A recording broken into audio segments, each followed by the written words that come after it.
আবু হুরায়রা, আমি যখন আল্লাহর কালাম শুনতে থাকি আমার জাহান্নামের ভয়ে জাহানটা টক টক টক টক করে আমার চোখ থেকে পানি পড়তে থাকে, আমি নিজেই জানি না।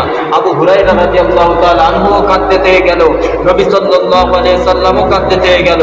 কাল কিয়ামতের ময়দানের ব্যাপারটা যখন আল্লাহ রাসূল সাল্লাল্লাহু আলাইহি সাল্লামের স্মরণে আসতো, তখন আল্লাহ রাসূল সাল্লাল্লাহু আলাইহি সাল্লাম অঝর নয়নে কেঁদে ভাসিয়ে দিত যে কিয়ামতের ময়দানে যখন দেখা যাবে ইয়াকুব আলাইহিস সালাম দাঁড়িয়ে থাকবে, ইউসুফের ব্যাপারে ফেরেশতারা এসে বলবে, ইউসুফ আলাইহিস সালাম ওই যে দেখা যায় তোমার ছেলে দাঁড়িয়ে আছে, তার ব্যাপারে তুমি কিছু বলো।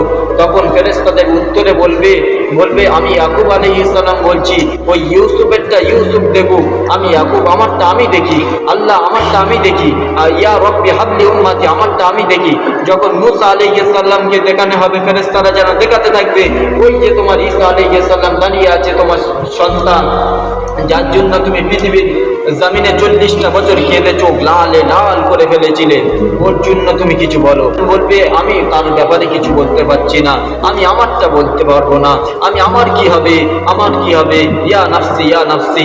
এইভাবে হারুন আলাইহিস সালাম, দাউদ আলাইহিস সালাম, নূহ আলাইহিস সালাম, শীস আলাইহিস সালাম, প্রত্যেক নবীর কাছে যাওয়া হবে।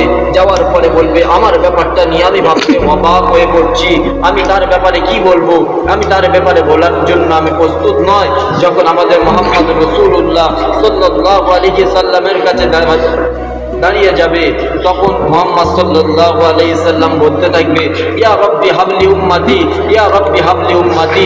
সে নিজেরটা না ভেবে মুহাম্মদ সাল্লাল্লাহু আলাইহি সাল্লাম ইয়া রব্বি হাবলি উম্মতি, উম্মতের ব্যাপারে ভাবতে থাকবে। হবে না।